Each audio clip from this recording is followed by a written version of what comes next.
ADHD. Our first session today is the Dirt Road to Neuroscience, Understanding ADHD in the Brain. Today's session is really going to be a foundation for the other sessions that we have, because as we know, without a deeper foundational understanding of the brain, then it makes it really difficult to apply these accommodations or interventions to different behaviors. So we need to understand the why behind the behavior. So before we get started, a little bit about me, maybe. My name is Samantha Jones, and I am an elementary school special education teacher here in Blacksburg. I have a Master's of Science degree in special education. Last summer, I had the privilege of spending 8 weeks in Cambridge, Massachusetts at Harvard University doing advanced graduate studies in the neuroscience of learning. And a lot of what we're going to talk about today were some things that I learned at Harvard. I am also an ADHD coach in training through ADCA. But more than that, I'm a community advocate, I'm a mom, I'm a wife, and I'm passionate about translating neuroscience into practical, everyday support for children, adults, and educators. So my goal is really to bridge this gap between neuroscience, education, and real life, because understanding the brain changes everything. But before I was this person, this is how it started. Yes, that is a Beethoven VHS that I am holding as a prop in my school picture with my classic Louis the Lightning Bug, play it safe around electricity sweatshirt. So I was that kid. I was the kid who got talks instead of listens in the comments of every report card from kindergarten to my senior year. My desk was moved in the hallway most days. And I knew that my brain was wired differently. And when I was around 10 years old, I was diagnosed with ADHD. Now, I grew up in a time where ADHD wasn't as understood as it is today. In the 90s and early 2000s, the kids with ADHD were just hyper, or they just talked too much, or they were a behavioral issue. And that diagnosis came with a prescription and a label, but what it didn't come with was understanding. And when I was 13, an ex-family member drove me to Georgia to my aunt and uncle's house. My uncle's a psychologist, with 2 words of instruction: fix her. So as you can imagine, by the end of the week, my uncle realized there's nothing really wrong with her, but that family member is a different story. But so often, this is the stigma behind ADHD. We want to fix these kids. So if you came today for me to fix your kid, I am sorry, you're going to be really disappointed, because these kids don't need fixing. But the problem is they are thrown into a system that was not built for their brain. And so this is why I am so passionate about bringing this research and bringing education to the New River Valley, because unfortunately, a lot of these systems aren't so different as they were in the 90s when I was growing up. So,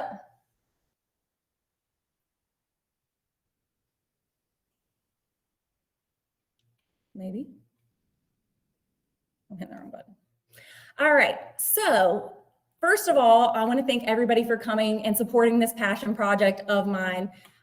You guys are my guinea pigs. So I'm human. There are going to be flaws in this. It's going to be imperfect, but just know that my heart is in the right place, and I'm really excited to kick off this series and collaborate with you guys so that we can bring this understanding of ADHD to our community, so that your kids and the kids that we teach every day never have to feel the way that I did. I don't ever want a kid to feel less than, or to grow up feeling like they're stupid, because their brains are wired differently. You know, there's a quote that says, if a plant isn't thriving, you don't change the plant, you change its environment. And I really believe that we have the power, with just a little bit of understanding, to make all the difference for the kids and adults in our community. So if you will join me today and we hop on in and we're going to take a drive down the dirt road to neuroscience. So these are some stops along the dirt road today. We're going to talk about what is ADHD really and what it's not. We're going to talk about the ADHD brain. We're going to talk about executive functioning and self-regulation, neurons, pathways, and neuroplasticity, dopamine and motivation, and from frustration to understanding. If at any point during this you are confused or I'm not making sense or I'm just yapping along, please feel free to stop me, raise your hand. You're not going to offend me. Ask questions. If it's something that can wait till the end, we can talk about it more, great, because your question might be answered throughout the presentation. As we're going through this, please remember that we are dipping our toe into the world of neuroscience and the ADHD brain. So each one of these slides could be its own presentation.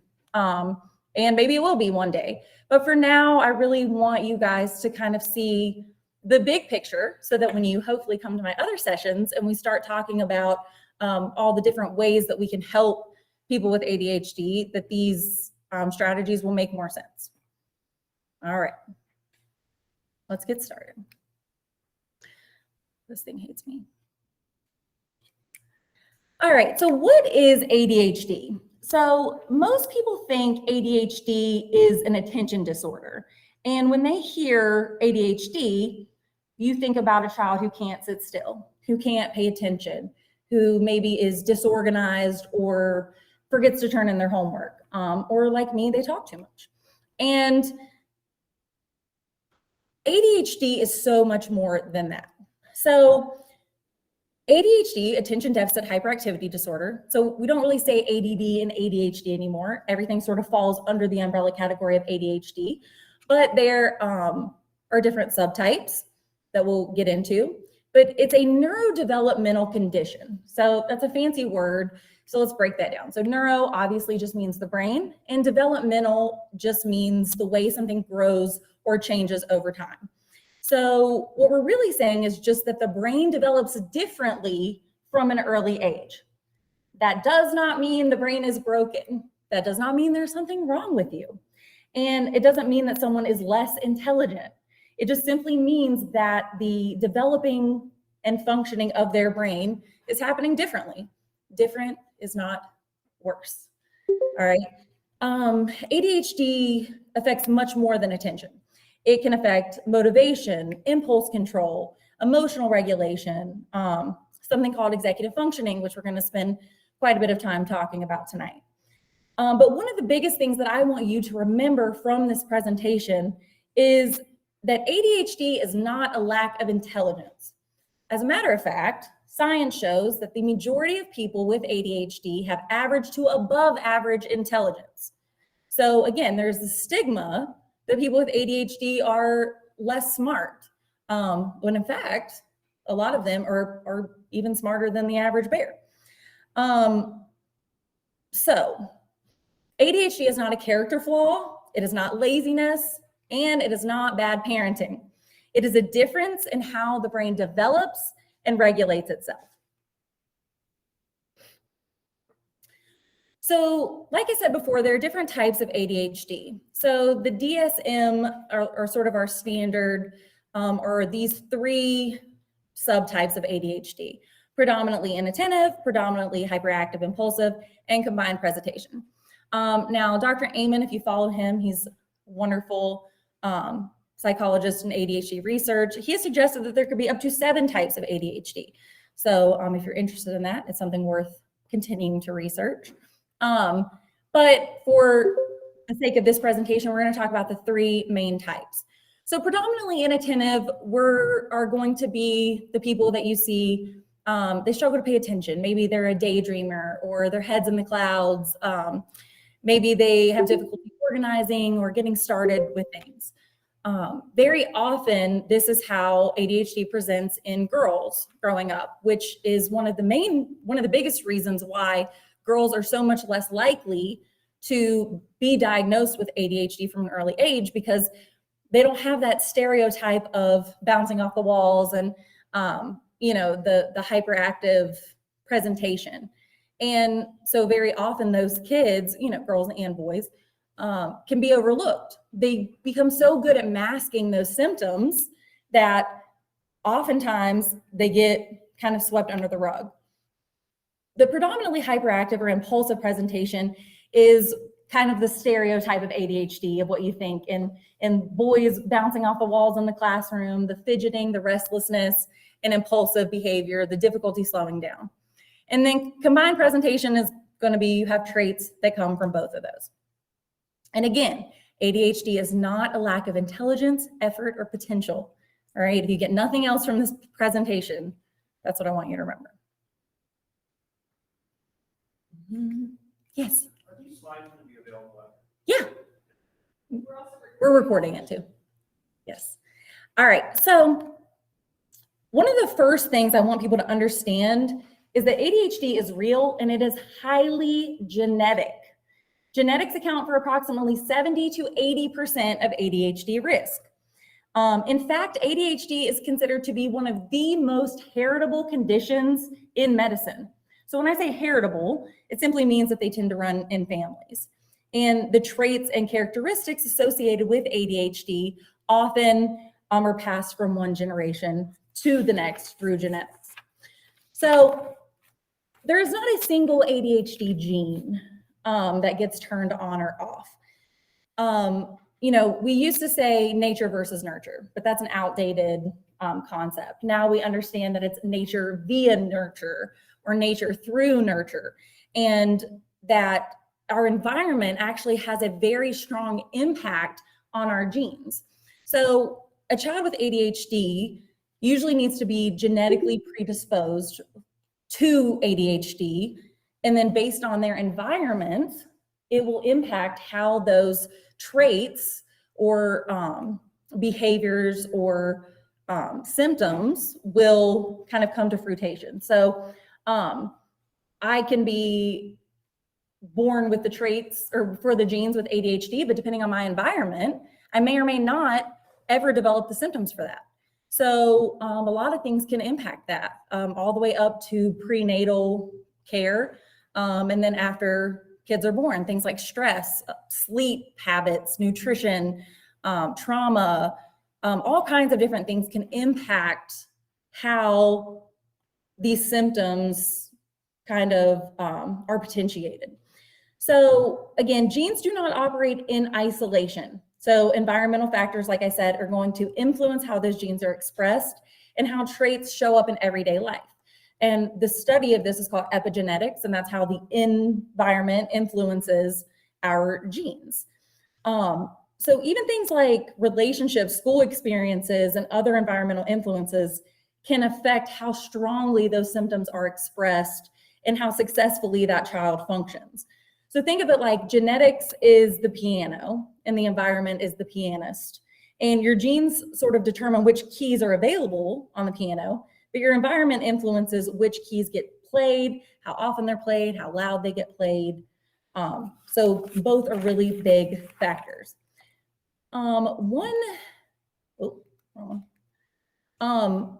of the most interesting things that I've seen is parents will have children who have symptoms of ADHD. So they start researching. I think my kid might have ADHD, you know, and then as they start going through the process, they're like, wait, that sounds a lot like me. Or that sounds a lot like me as a kid. And many times parents come to find out actually went their whole lives with undiagnosed ADHD. And now they're trying to regulate their kid who has ADHD, but their ADHD has never been regulated. And then now everybody's trying to figure it out together. And so if one parent has ADHD, your child has approximately a 40 to 60% chance of also having ADHD. If both parents have ADHD, that likelihood increases substantially, with some studies suggesting the risk may be 70 to 80% or higher. So, for example, I have ADHD, my husband has ADHD, but our symptoms are very different. So sorry to my daughter, it's not looking good for her odds here. But again, so things like based on environment are going to make a big difference. If you raise your kid in a household that is very structured and very routine and very, the same from day to day, well, your symptoms might not be the same as someone who Maybe their parents are separated and then they go back and forth and their every day is different and things like that. That's going to make a difference in how these symptoms are expressed. So before we go on, I want us to think about what usually comes to mind when people hear ADHD. What do you think? Throw something out at me. Executive functioning, impulsive. What else? What are the stereotypes that you think of? Hyper. What else? Unmotivated. Lazy. Can't concentrate. Do what? Not being on time. Time blindness. That's a big one we're going to talk about in another session. Forgetful, easily distracted. So you're right. So they oftentimes, most people think about what they can see. They think about those forgotten appointments or the missing homework or the procrastination, the disorganization. But here's the thing. Those are all behaviors. And behavior is often the symptom, not the cause. And what we don't see is what's happening underneath those behaviors. What we don't see are those executive functioning challenges. We don't see the differences in motivation and dopamine, and we don't see the effort that someone is putting in just to keep up with tasks that seem easy for everybody else. But tonight we're going to spend a lot of time looking underneath the behavior and understanding the brain behind it. Oh, I'm going the wrong way again. All right, so one thing that I find fascinating about ADHD is that even the experts don't all agree on how they define it, and it's never defined exactly the same way. Russell Barkley is one of the leading ADHD researchers, and he describes ADHD as a disorder of self-regulation and executive functioning. Thomas Brown focuses on executive functioning networks and how they impact everyday life. William Dodson, who is fabulous, I had the privilege of seeing him as a keynote speaker at the International Conference on ADHD last year. He describes ADHD as an interest-based nervous system. So what's interesting about all of these is that none of them simply define ADHD as just a problem paying attention. Instead, they're describing different pieces of the same puzzle. They're talking about motivation, about regulation, about executive functioning, and they're talking about how the brain manages itself. And that's why ADHD is so much more complicated than the stereotype of someone who just can't pay attention. I'll get it. So again, ADHD is not a problem of intelligence. It is just a difference in regulation, a difference. And the challenge is often not knowing what to do, but it is consistently doing it. All right. This one, I know there's way too much information on most of these slides, but I had a lot to talk about. Now we're going to talk about something called executive functioning. So this is a big one. If you've never heard that term before, don't worry, a lot of people haven't. But executive functioning is simply a set of mental skills that we use to manage ourselves. And I like to think of executive functioning as the brain's air traffic control system. So I want you to think about a busy airport. Planes are constantly arriving, departing, changing direction, responding to weather, and communicating with one another. Without an air traffic controller, things can become chaotic very quickly. And executive functioning does something similar inside of our brains. It helps us manage our attention, our emotions, behavior, time, memory, and organization. And it helps us decide what needs our attention right now and what can wait. And so many of the everyday struggles associated with ADHD are actually executive functioning struggles. So what happens when air traffic control system isn't working efficiently? As you can guess, this is often where ADHD becomes visible. We might see someone lose their homework. We might see procrastination or emotional outbursts or someone constantly running late, unfinished appointments or unfinished tasks or forgotten appointments. And from the outside, it can look like those people don't care. If you're a teacher like I am, many of you in the audience today are, there many times we're like, why doesn't this kid care? Why can't this kid just get started? Or why can't they, just put in a little bit more effort? But again, what's happening underneath is a challenge with their executive functioning. They may know exactly what they need to do, But the challenge is organizing, prioritizing, remembering, initiating, and regulating all the different steps that are needed to actually do that. One of my favorite quotes from Russell Barkley is that ADHD is not a disorder of knowing what to do, it's a disorder of doing what you know. So again, within executive functioning, it's going to impact things like our working memory, which is the ability to take information, manipulate it, and use it right then. A lot of people with ADHD have deficits in working memory. Inhibitory control, thinking before we speak, that one I struggle with. Task initiation, like in some of our later sessions, we're going to talk about ADHD paralysis and how you need to do something, but you just can't physically make yourself do it. And then emotional regulation, taking a breath before you react, and then also planning and organizing. All of these things are executive functioning. And so people with ADHD often have executive functioning challenges. So as you can imagine, this impacts pretty much every aspect of your day-to-day life.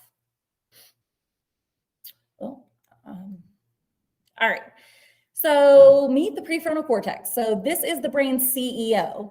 And the prefrontal cortex is the part of your brain that's sort of right behind your forehead. And it helps us plan, organize, focus attention, control impulses, all these things. So like I said before, if the executive functioning is the air traffic control system, it sits within the brain's CEO, right? It's a CEO's job to make decisions, set priorities, solve problems, and think ahead. And so the prefrontal cortex does many of those same things. It helps us also think about consequences before we act. A lot of times with ADHD, we have that lack of impulse. We're not thinking about the consequence of our action. We just do it without thinking. And so the prefrontal cortex is responsible for so many different things in our brain. And I also want to point out that no part of the brain works in isolation. So often we'll say, oh, well, this part of the brain is responsible for this or this. But in reality, the brain is constantly working with all these other different parts of the brain and all these different neural networks in the brain. So yes, this might be the main hub for those things, but again, they're never working in isolation. The prefrontal cortex is also one of the last parts of the brain to fully mature. And one thing that often surprises people is that the brain continues to develop long after childhood. I go the wrong way every time, guys. So you probably heard that the brain isn't fully developed until the age of 25. I wish I could tell you that that's the magic number, and then at 25, everybody's got their life together and they can make good decisions, and that's the cutoff, and we all, are grown-ups then. But it really varies from person to person. So your brain could be fully developed at 21, your brain could be fully developed at 31. But the important thing to remember is that it is still developing. I teach 5th grade, and so often those everyday things, like, they come in, they do their morning work, they put their things up, they, all those day-to-day things. And I'm like, they should know this by now. They shouldn't. And I think as parents too, so often we're like, you do the same thing every day. Why do you not know this? You're old enough to know this. You're old enough to know better. But the reality is they're not. That part of their brain physically is not fully developed yet. But it's our job to reinforce that and to remind them every single day to do those things so that we can build those neural pathways and we can strengthen those parts of the brain and to help it develop. So if you feel like your kid is the only one who doesn't listen to anything, you're not alone. And if you figure that one out, you let me know, because my daughter also does not listen to anything. So also there is a lot of research behind ADHD and brain development. A lot of research has said that the ADHD brain can develop up to 30% more slowly than the neurotypical brain. Now, that doesn't mean the entire brain is 30% delayed, okay? So people hear that number and they're like, my kid's, 30% behind now. This is really in the area of the prefrontal cortex, that executive functioning. So if you think about that, if you have an 18-year-old that you're sending off to college, Well, their executive functioning might be that of a 12-year-old. And so we expect kids to go off into the world and make these big decisions, but you wouldn't expect a 12-year-old to make those decisions, right? So why are we expecting 18-year-olds? So this is sort of my executive functioning staircase to give you a little bit of an idea. So the typical executive functioning development, so if you look at age 5, it's kind of hard to see in this, but you know, the ADHD brain is going to be slightly behind slightly behind a typical executive functioning development in a neurotypical brain. Also, I hate the word neurotypical and neurodivergent because no two brains are the same. Like science knows that. So why are we saying that, oh, it's a different brain? Well, they're all different brains. So I hate, nothing is normal. So, but the typical development. So again, this affects self-regulation, not intelligence. It does not mean your kid is 30% delayed in intelligence. It just means they might have a little bit more trouble with attention, planning, self-control, you know, and sort of the typical, if the typical development is attention, planning, self-control, emotional regulation, ADHD development is going to be the same destination, but maybe a different route, more detours, and maybe a little bit more support is needed. And those skills might just develop a little bit more gradually. That doesn't mean they won't catch up.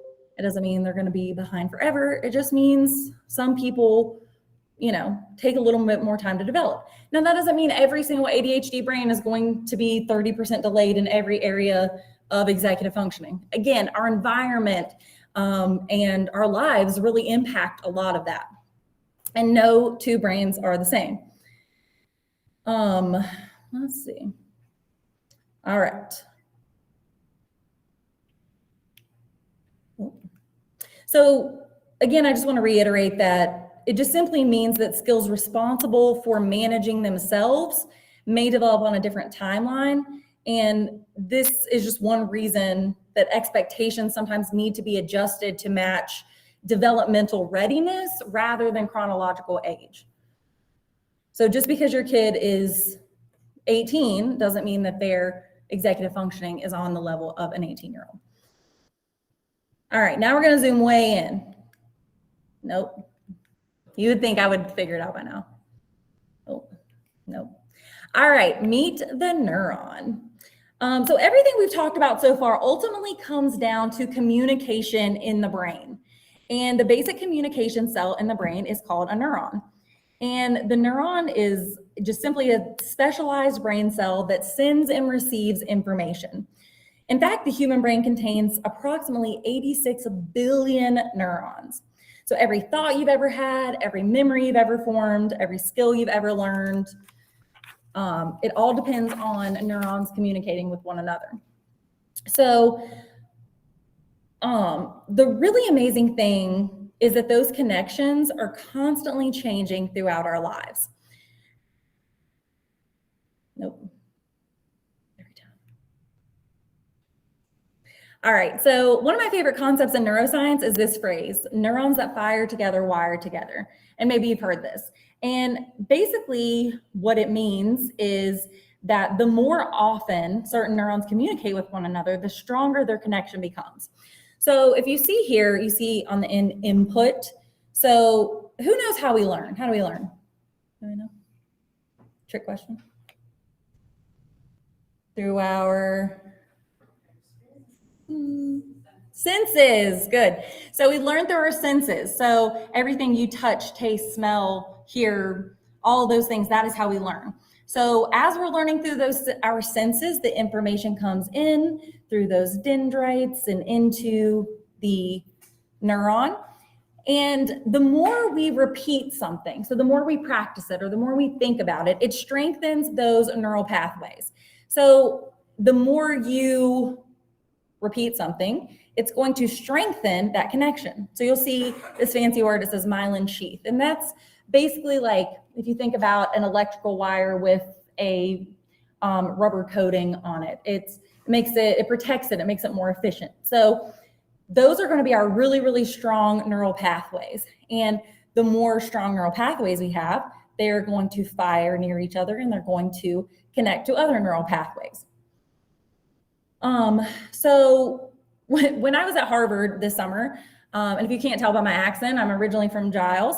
And I had this moment when we were learning about this where I sounded like a redneck and I raised my hand and I was like, oh, so it's kind of like driving a gator through a field during hay season. So like the grass is really tall, and so I can't really see where I'm going. But the more I drive the gator through that tall grass, I eventually make a pathway through there. And then by the end of the season, I can shoot all the way across the farm. And needless to say, most of the people there were not from here. And they were like, what's a gator? And they had no idea what I was talking about. But it's a really good way of thinking about it. So if you think about those neurons as untouched grass, and then that becomes a dirt road, and then that becomes a paved road, and then that becomes a highway. So practice doesn't make perfect. Practice makes pathways. All right. So again, that neural pathway is simply a route that information travels along in the brain. And the more the pathway is used, the stronger and more efficient it becomes. All right, now here's the really cool part. The brain doesn't just build pathways, the brain also removes pathways. And this process is called synaptic pruning. So let's break it down. So between neurons, so when I say that the neurons connect, they don't actually physically touch. There's actually a little gap between them that we call synapses. And for one neuron to communicate with another neuron, they use neurotransmitters. They can be electrical or they can be chemical. So chemical neurotransmitters are going to be things like dopamine, serotonin, or epinephrine, and things we often hear about in ADHD. So this was a really cool concept that I learned a lot about. My research at Harvard was on ADHD and sleep. So what I learned is that people with ADHD often have issues with synaptic pruning. So think about a bush or a garden that's really overgrown. And, we prune them. We weed out the things that we don't need. Well, your brain does that same thing. And most of that process occurs during sleep. So the role of sleep and dreaming is actually to consolidate our memories. So everything you learned through the day, whether it was something you were actively paying attention to or subconsciously saw, it all goes into your brain, right? So it's this big overgrown bush. And the things that we really paid attention to, well, the brain's going to keep those things because our brains are wired to be efficient and they also want to conserve energy. So they are going to make it as easy as possible. So you've heard the phrase probably, if you don't use it, you'll lose it. Well, it's true. So as the brain develops, it just becomes more and more efficient. It's going to strengthen frequently used connections and then weaken the ones that we don't use. And again, sleep, I cannot emphasize enough the importance of sleep for everyone, not just people with ADHD. You cannot learn something if you do not sleep on it. So you might have a kid who crammed for a test all night and maybe they got an A on the test, but then after they went to bed and you ask them about it next week, they probably can't tell you what they learned or they couldn't remember it.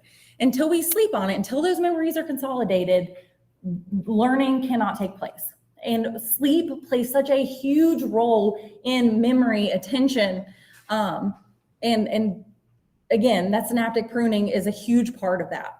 So the brain is constantly deciding what's important enough to keep. So again, sleep is not wasted time. It is brain building time. So if you do nothing else with your kids, please make sure they get lots and lots of sleep. All right, so why this repetition matters. All this will come together full circle in a minute. But the repetition matters because those strong pathways are built through practice, repetition, consistency, routines. Like I said, you've got your hay field and then it becomes a pathway, then it becomes a dirt road, then it becomes a gravel road, then it becomes a highway. And ADHD brains, most of the time, they need more repetitions, not more punishments, okay? They just need more opportunities to practice because think about it. If I just blindly walk down a field with grass to my, up to my shoulders, well, I'm not really going to know where I'm going. But if I go there several times or I mow it down several times, guess what? It's going to make it a whole lot easier to get to the other side.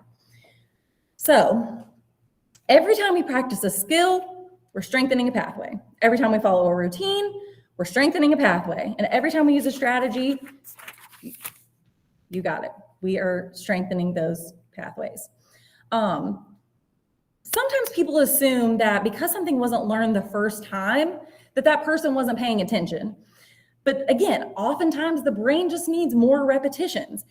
And everybody has different learning modalities. If you give me verbal instructions, or if you give me verbal directions to go somewhere, I'm lost, 100%, cannot do it. I need you to tell me more than once. I need to write it down. I need to physically do it, and that's okay. And that's what we need to remember. So yelling at our kids and punishing our kids. No, I'm not saying that our kids never need consequences. They absolutely do. But sometimes they really do just need to be reminded, and they do need that constant repetition. And it's very easy for us as parents to think, oh, they should know that. They should know that. We've done it every day. They're 10 years old. They're 12 years old. They should know that. They shouldn't know that. But with that said, I did it the first time. So let's talk about the hidden cost of ADHD. So this is one of the most hard-hitting statistics that I've heard. And it's that some ADHD experts have estimated that by the age of 10 to 12, children with ADHD hear up to 20,000 more negative messages than their peers. I want that to sink in. 20,000 more. So every time a kid with ADHD hears, pay attention, try harder. Why can't you just focus? Why can't, stop being lazy? You're not living up to your potential. Every single one of those, guess what, is building those pathways in the brain. I had a theater teacher one time tell me something and I never forgot it. And she said, once you iron in a wrinkle, it is very hard to iron it out. And if you're older like me and you still iron your clothes, you know what I mean by that. If you iron in a wrinkle, even if you go back over it 100 times, a lot of times you can still see, the remnants of that wrinkle. And it's the same thing with bad habits or with these negative pathways. So again, I want you to think about that as a parent, as a teacher, as someone who's, maybe has negative self-talk, that again, you're building pathways and your brain is going to learn whether it wants to or not. It's wired to learn. It can't help but learn. So that repeated criticism, all it does is strengthen shame. But repeated encouragement strengthens confidence. And words help shape those pathways too.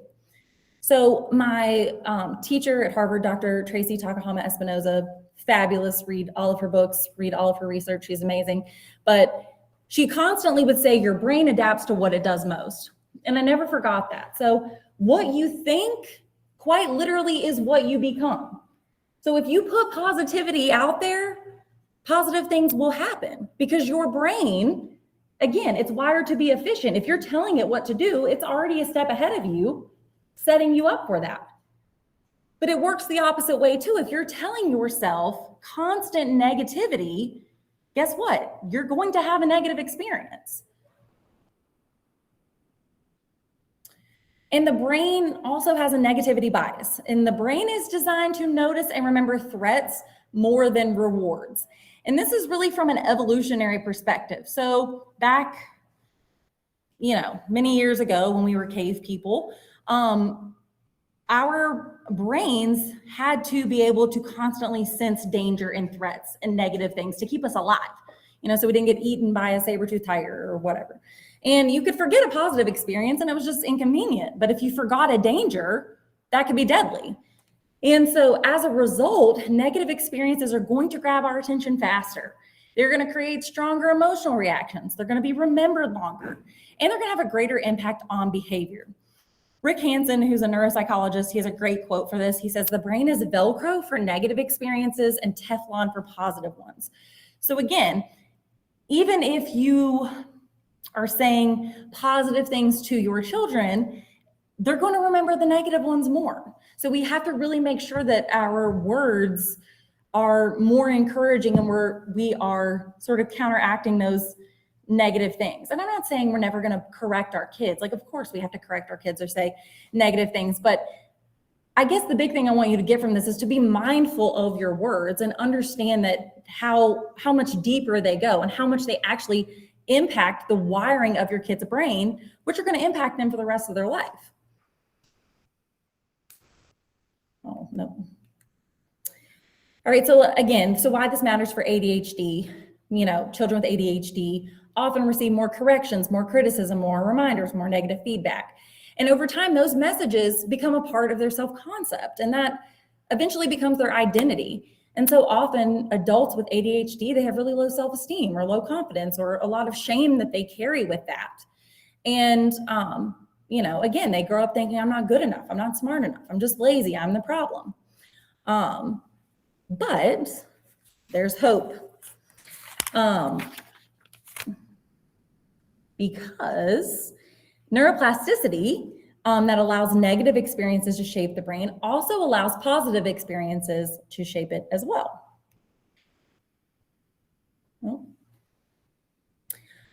So one of the coolest things to sort of come out of neuroscience is the concept of neuroplasticity. And again, neuro means brain, plasticity just means the brain's ability to change. And neuroplasticity is the brain's ability to build and strengthen neural pathways throughout life. So you can, in fact, teach an old dog new tricks. So it's really cool. It means the brain is not fixed and the brain can learn, it can adapt, and it can build stronger pathways. So every strategy, every support, every routine, and every positive relationship and every opportunity to practice is literally going to rewire the brain for the better. And all of those things can help strengthen neural pathways. We used to think that ADHD was only something that occurred in children or adolescents, and then you outgrew it. The science now shows that you don't usually outgrow it. Your symptoms may change as you get older and you develop different coping mechanisms, or you've rewired your brain to do things differently or to be effective for you. And so ADHD is lifelong, but the struggle does not have to be. So if you remember any other slide tonight, I want you to remember that, again, the brain is not fixed. So we can always change. I don't care if you're 99, you can change. You'll still have neuroplasticity. You can still build new neural pathways. So yeah, understanding the brain helps us move from frustration to understanding. All right.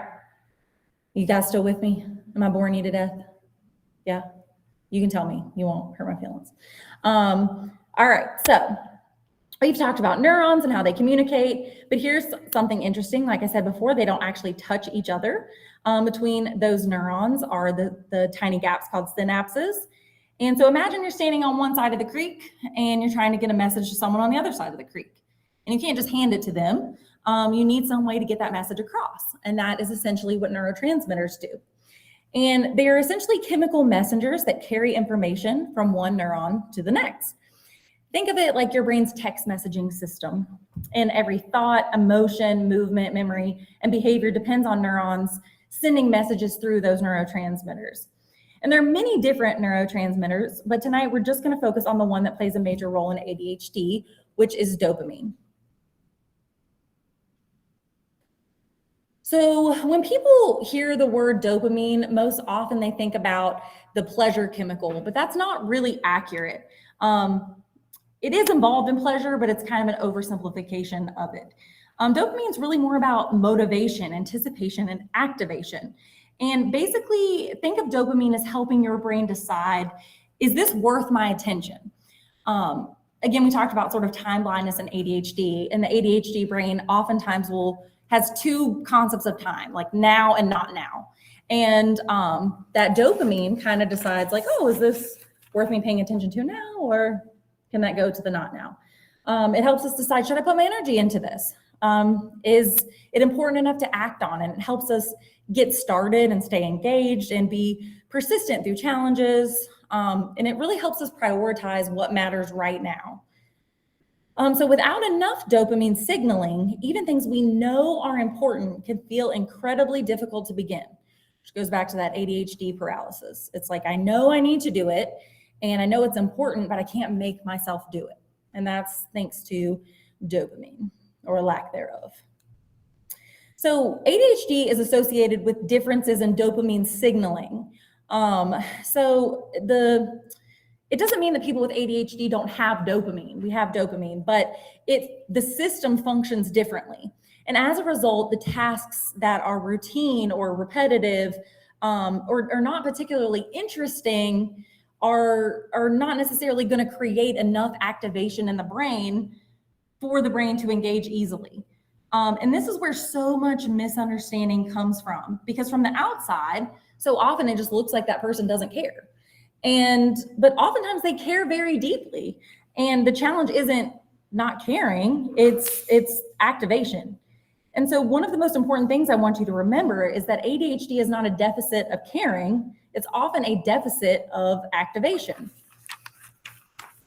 So to think about this a little further, I want you to think about two cars, all right? And both drivers want to get to the same destination. One has a full tank of gas, and the other is running low on fuel. And no matter how badly that second driver wants to get there, they're going to have a harder time reaching that destination. And that's often what ADHD can feel like. The desire may be there, the intention may be there, and the knowledge may be there, but the activation system isn't working efficiently. So that's why telling someone with ADHD to just try harder is ineffective. And because the issue isn't their willingness to do it, even though from the outside it may look like that, the issue is access to activation. So one of my favorite explanations comes from William Dodson, and he describes ADHD as an interest-based nervous system. So what does that mean? So again, most people can activate based on importance. Like you may not want to pay your electric bill, but you know it's important, so you do it. But people with ADHD are often more strongly activated by things that they like, things that they're interested in, the novelty, the challenge, urgency, passion. So if something is interesting, the ADHD brain may engage effortlessly. If something is boring or repetitive or lacks immediate reward activation, it becomes much harder. So again, this isn't a character flaw, it's just a difference in how motivation works. I so often hear parents say, well, my kid can sit on Minecraft or memorize every Pokemon or whatever for 12 hours, but they can't, sit down and do this thing that's going to take them 10 minutes. Well, that's because there's no dopamine hit. There's no activation system in their brain that's telling them to go ahead and get started. Even if they want to, it's very difficult if they're not interested in it.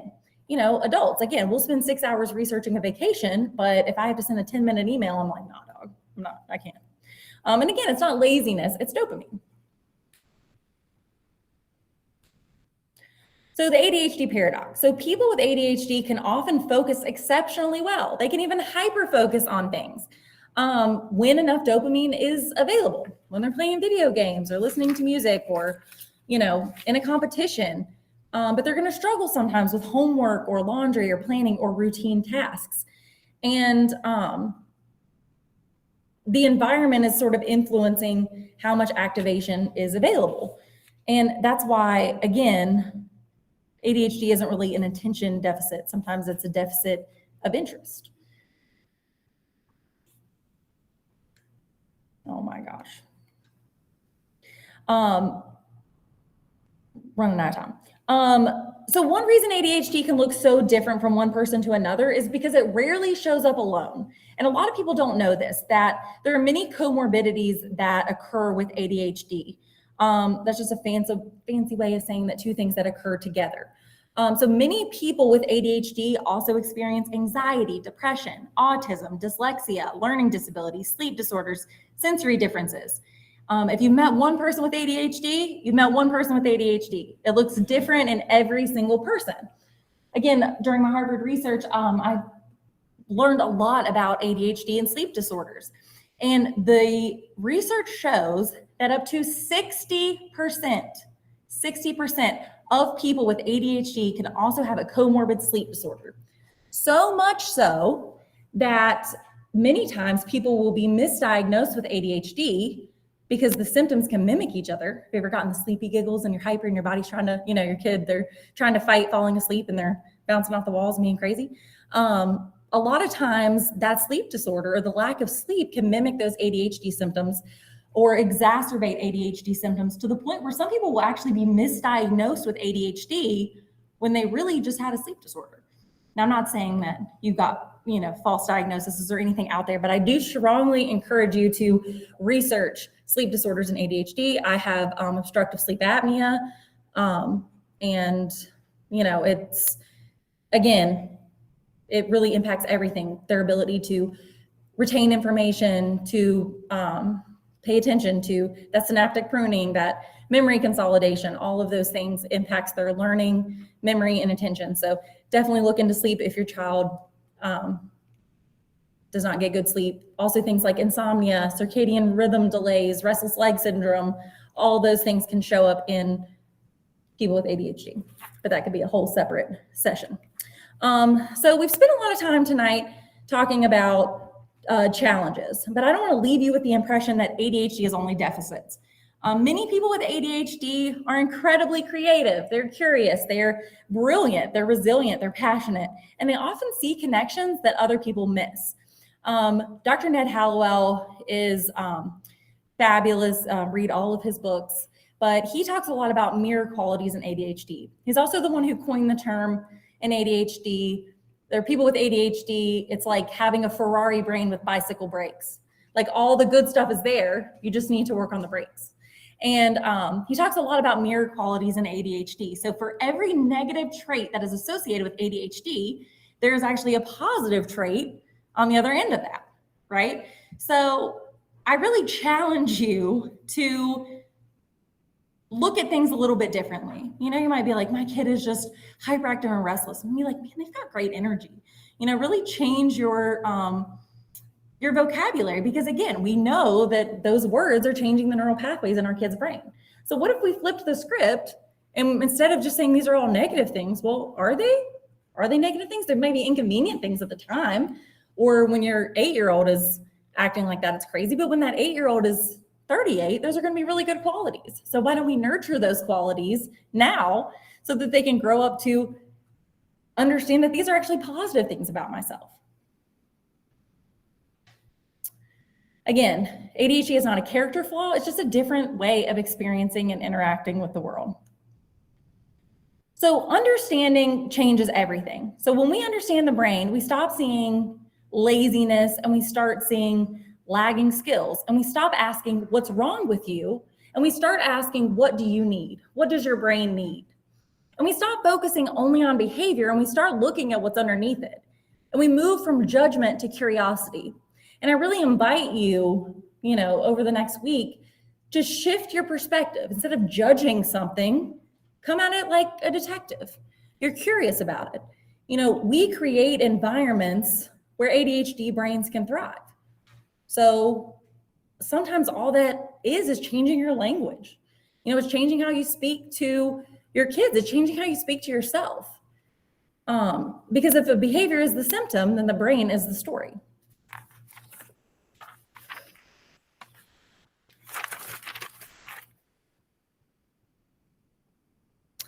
All right, so this is a lot. This is on your handout. On the other side, these are some key takeaways from tonight.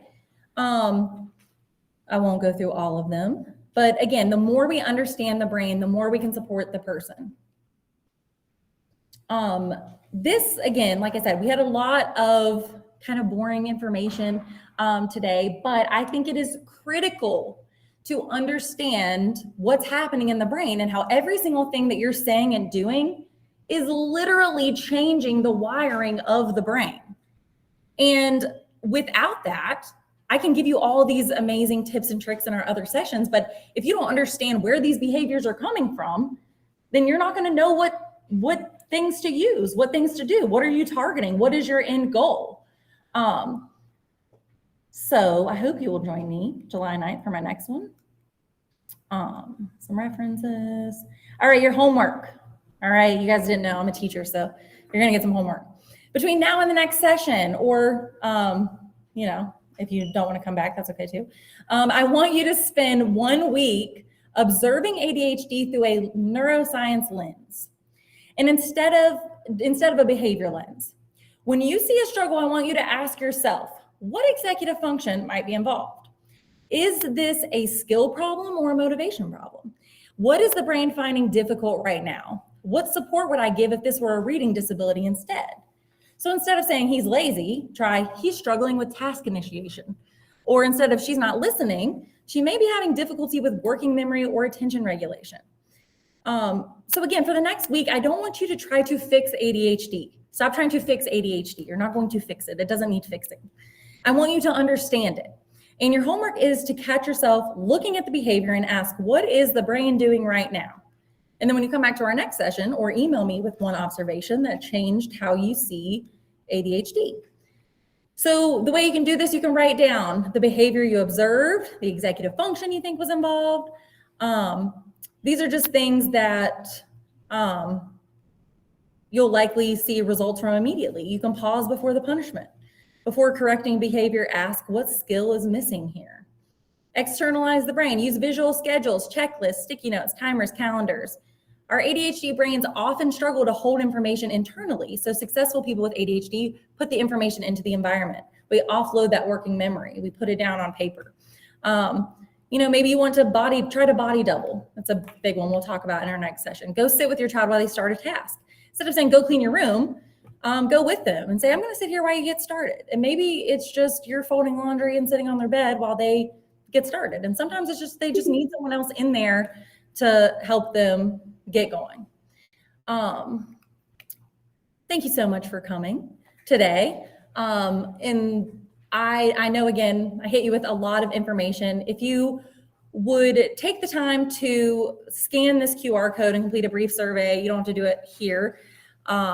Again, you guys were my guinea pigs. I know I hit you with a lot of information. And again, it's the blind leading the blind, my ADHD, trying to teach you guys about ADHD.